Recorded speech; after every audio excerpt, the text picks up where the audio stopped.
Hello everyone, welcome back to Kalico-K. We're going to do the second of our Easter mini squares today, and this one is going to be on yellow felt.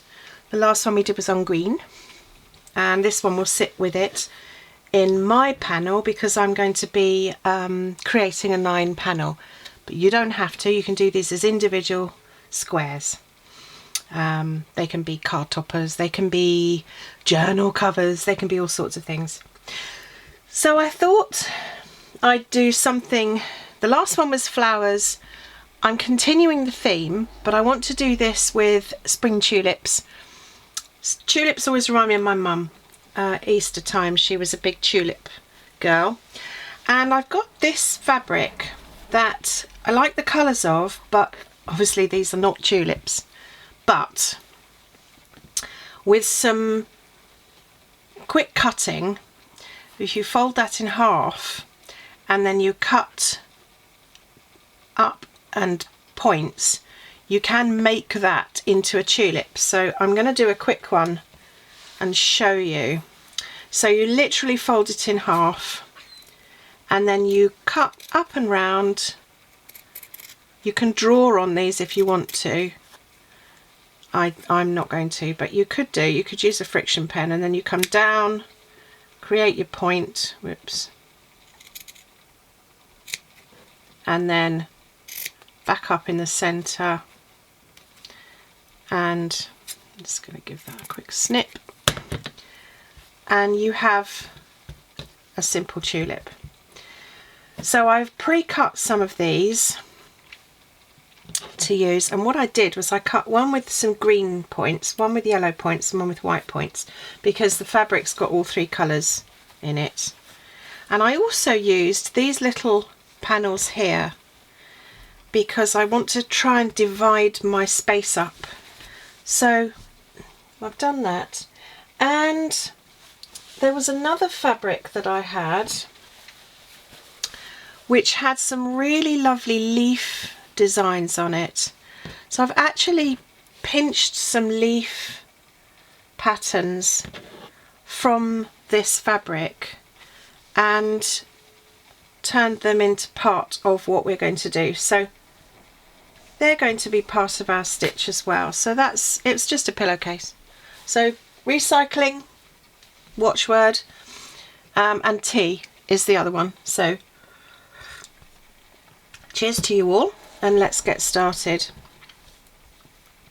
So I'm going to use 3 tulips. I like bunches of 3, you'll get used to that.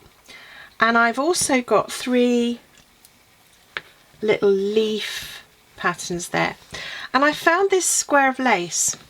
Let's move them out of the way. This is a 3.5 inch square.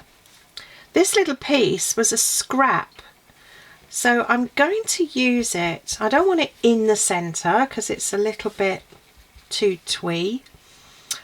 And I'm going to pop it over in to one side and then use these pieces here to just give it a bit of a definition, really. I've also got buttons. That one's probably not the right colour, but these guys are quite nice. So I might use potentially a couple of little buttons. I don't know yet. But I want these to be our main focus. So I'm going to put the big... Actually, I don't want that one. Let's move those around. This is where, you know, laying it out is so important, because I don't want the green, the big tulip's got green points, and I don't want those sitting on that green because they'll get lost. Then I've got the yellow one. Actually, the yellow one can go over this side. And then I've got the white one, and I don't really want them all the same height, so I'm going to pop that one down a bit lower. And then I've got the leaves. Now, I'm thinking, since I'm going to use a button, what I might do is just use the button as a point for where the leaves are going to sit, and I quite like the fact that they overlap. Actually, I'm going to pop that one more central and have that little guy coming out like that, and then pop a button there. So that's going to be the basis of my design, but I'm also going to use a couple of embroidery stitches. So one of them is going to be stem stitch, so it's going to create the stems of the flowers. That one probably goes a slightly different angle. I'm going to use a French knot in the centres of these little flowers in here to secure those down, because I don't want any heavy stitching. And then these, I'm probably going to use maybe a few French knots on here to just secure. I might change my mind partway through and decide that I'm just going to stab stitch them on, just to create the sort of definition between the petals. In fact, that's probably more likely, but you could do either, so it's, you know, it's not set in stone. I'm going to stem stitch these leaves on, and then obviously secure that with just a button stitch. I'm not going to worry about stitching the lace on, because the lace will be held on by everything else. So I shall deconstruct what I've done and try and remember where everything goes. When you're doing a complicated layout, take photographs and just remind yourself of where everything's going to be going. So I'm going to start by popping a pin in the, actually I'm going to go that way, and then I'm not interfering with the centres, and then I shall put that one down there. I've laid these out several times to try and get an idea of how I like it, and every time I do it it's slightly different. There's no rules or regulations with slow stitching, so you can do what you like. So I'm going to pop the 2 pins in there, and then I'm going to French knot these on. All our embroidery tutorials are in little videos, and I'm trying to group them in 3s. So go onto the embroidery playlist and you'll find these stitches in little sets, or you can find them in amongst our other videos as well. So if you look at the other slow stitch videos, you'll find them there. So we're going to start by just French knotting in the middle of these. So I'm going to use a pink, no I'm not, I'm going to use a green, and create the French knot. So I preload all my needles before I start, just so that I can just get on with it. And so I'm going to start up in this corner here and just lock a stitch in, just doing over stitching here, and coming up through the centre.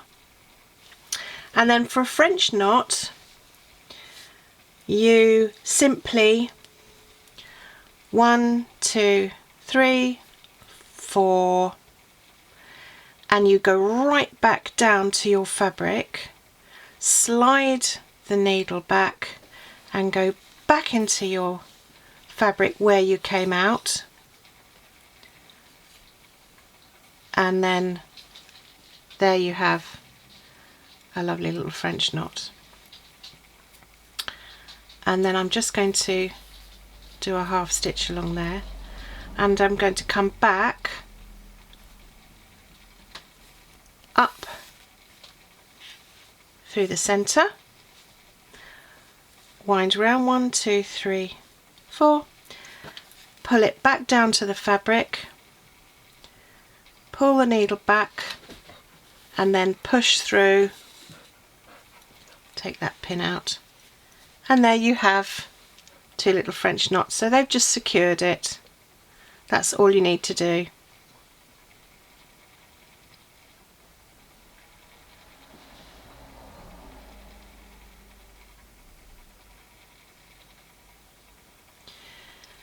And then we're going to come out into this one here. Actually, no, I'm going to stick with green. So we'll come out here and watch your tension, because if you're coming along with quite a long, whoopsie daisy, you're coming along with quite a long stitch, then you are in danger of pulling. I'm just going to tuck that back underneath again.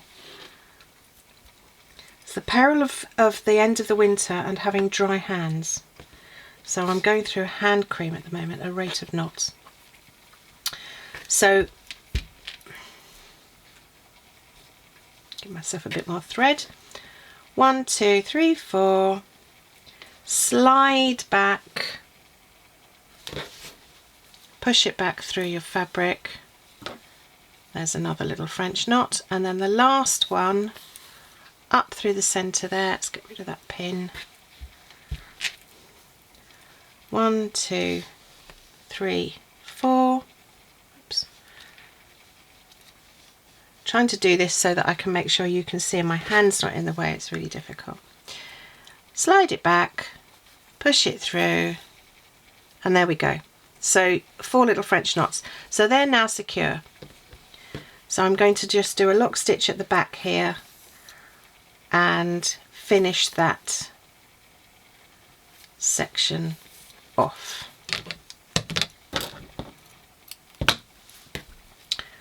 So it looks something like that.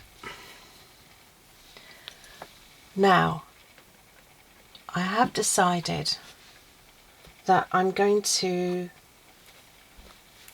use long stab stitches for these.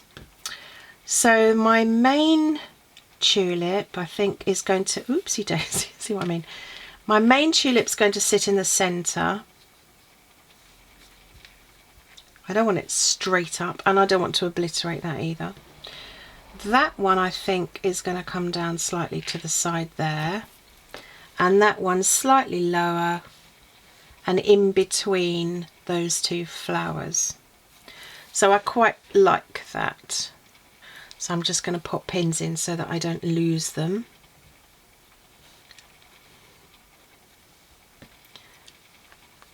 If you've got a more complicated layout, obviously take photographs before you deconstruct it. And then what you can do is tack if you're at all worried things are going to move around. These are so little and simple that pinning is absolutely fine. But if I was going to be doing anything a bit more complicated, I'd probably put some tacks in there somewhere, so based stitches. So I'm going to start with the one in the corner and just pop a lock stitch in there. And these aren't, you know, I'm not worrying about doing very, very strong lock stitches because this isn't clothing, nothing's going to be under any tension. And then what I'm going to do is give an idea of where the petal lines would be. So once I've got to that point, I don't need that pin anymore. And it's not precise, but it's just a way of attaching with a bit more interest than just stitching around the edge. And I don't really want them to be sort of stitched on to within an inch of their lives anyway, because I like the fact that they'll be moving a little bit. So I'm just using some long stitches into the pink of the flower. Gives a bit of texture and attaches fairly well.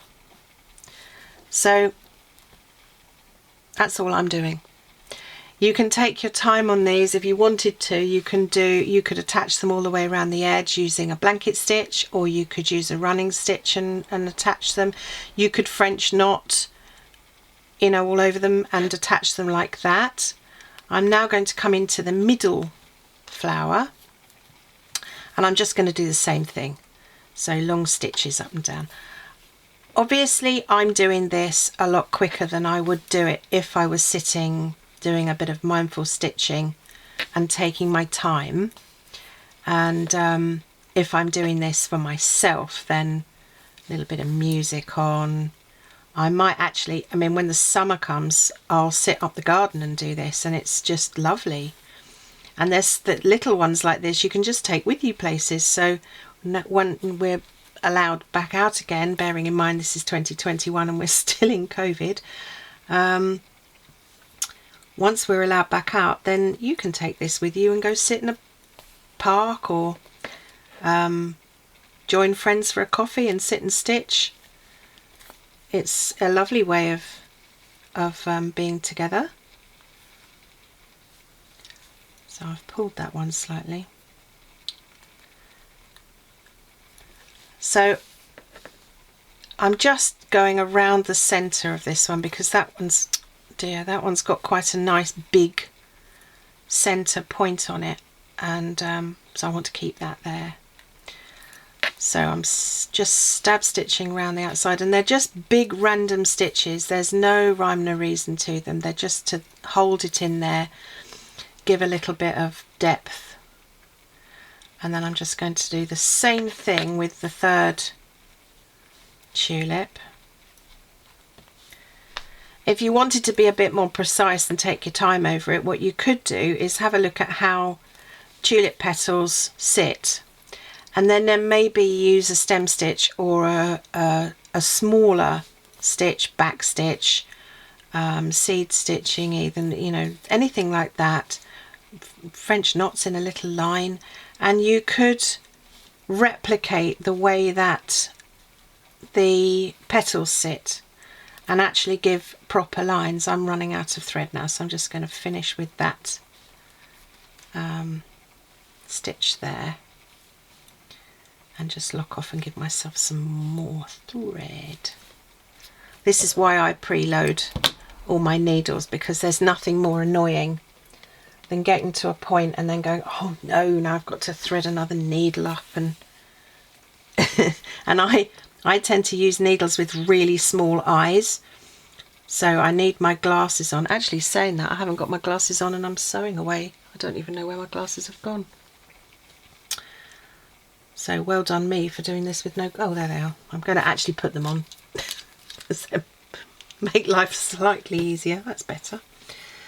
I forget to put my glasses on. One of these days my eyesight will be rubbish enough that I actually won't be able to see anything, so I'll have to put them on then and I'll remember. Maybe it's just old age. So going all the way around here, and just using these long stitches to just attach. And whilst you're doing this, you're also attaching whatever underlayer there is.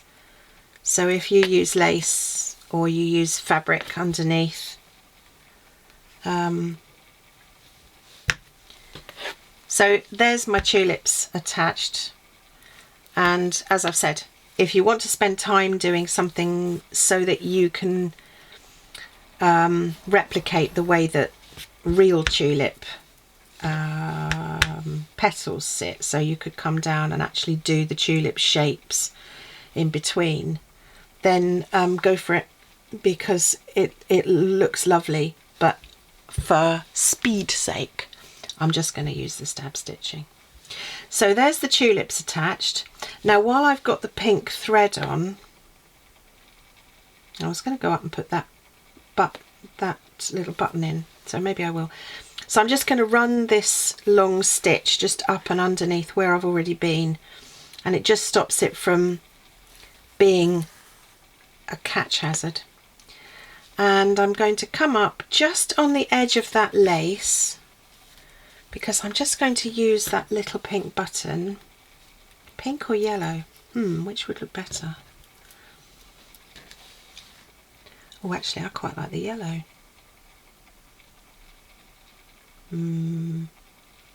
Yes, because I'm going to put pink down the bottom, and I'm going to stitch it in with pink so that it creates a bit of a contrast.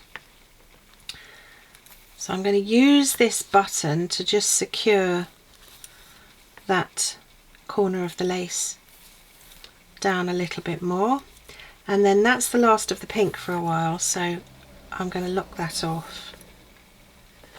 And the next thing will be to put the leaves on. So I've pinned the leaves in place, and I'm going to use a green thread to just stem stitch these leaves in place.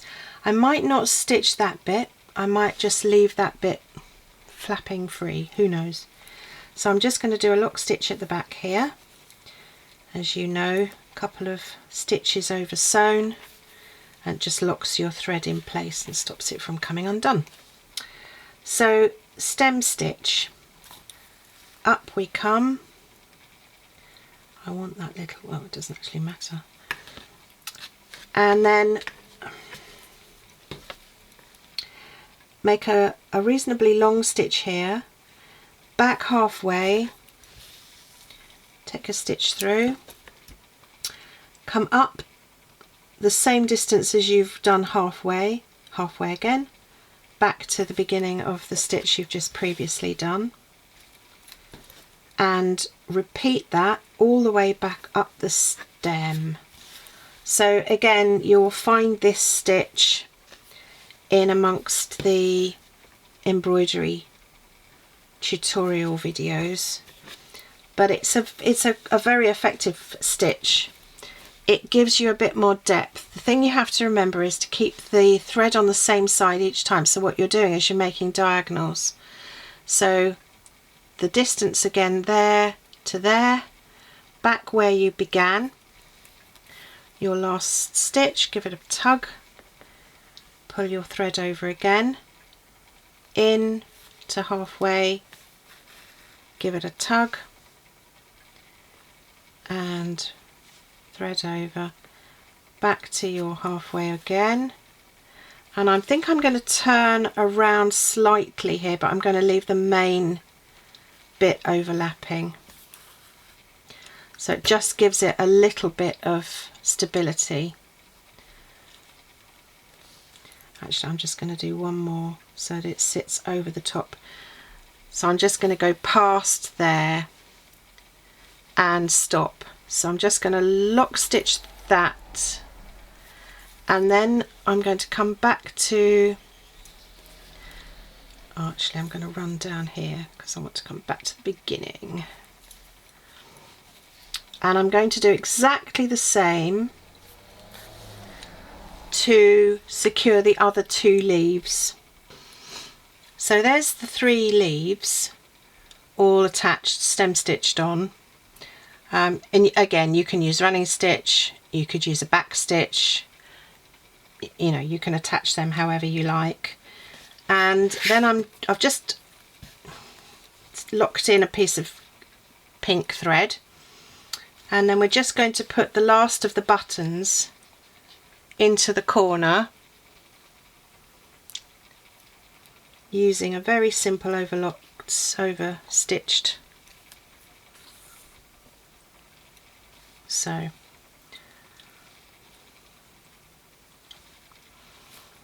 one and two. They're not going to be heavily used. They're not going to be going through buttonholes, so you only need a couple of stitches. It's nice and simple. And then just lock off at the back. And